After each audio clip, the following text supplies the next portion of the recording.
Selamat datang di Lita Sarta Tech in 5. Di episode sebelumnya kita sudah membahas tentang RPA, salah satu tools IT automation.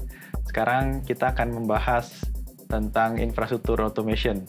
Di sebelah saya sudah ada Mas Ridwan. Ya, Mas Irfan. Mas Ridwan, dalam mengelola infrastruktur IT, biasanya kan sistem admin itu mengerjakan provisioning server baru, kemudian provisioning user, ada upgrading, patching, testing, failover, dan sebagainya. Itu kan sangat menyita waktu ya. Betul.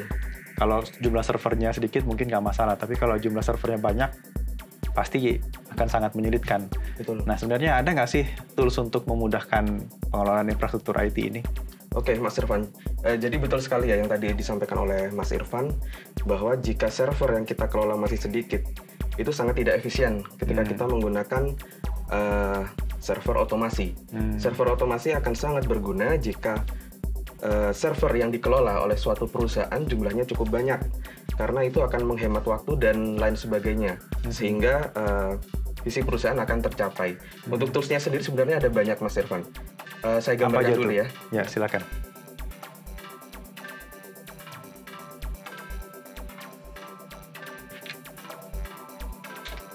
Oke, jadi Mas Irfan di sini dapat aku golongkan ke dalam dua bagian. Pertama personal dan ada enterprise. Jadi tools tools otomasi untuk personal ada Shell Script dan PowerShell. Kemudian secara enterprise ada 3 yang secara umum kita kenal, ada Ansible, Chef, dan Puppet. Untuk penggunaannya sendiri, Shell Script lebih umum digunakan di lingkungan Linux, di open source. Oke. Dan kemudian untuk PowerShell lebih banyak digunakan di lingkungan Windows karena di dalamnya sudah include dengan .NET. Jadi memang sangat familiar jika teman-teman menggunakan PowerShell di lingkungan Windows.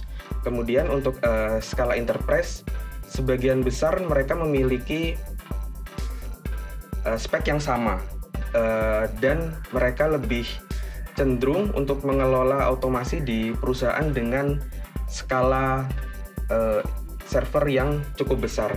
Dan itu akan sangat terasa ketika menggunakan salah satu dari 3 tools tersebut. Nah, jadi yang personal ini yang skala kecil, sedangkan yang enterprise yang jumlah servernya banyak gitu ya. Betul. Kemudian saya jelaskan sedikit ya tentang Ansible, Chef, dan Puppet karena kita berbicara di lingkup enterprise. Sebenarnya secara garis besar mereka memang tools otomasi yang banyak digunakan di company di seluruh dunia.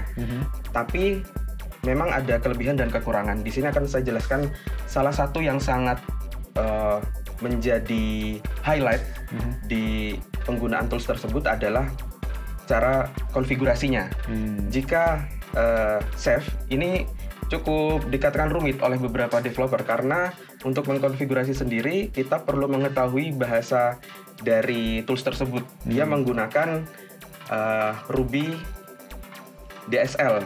Kemudian sama juga dengan Puppet, mereka menggunakan bahasa sendiri, yaitu Puppet DSL, sehingga si programmer atau admin nanti ketika menggunakan harus ikut mungkin training terlebih dahulu.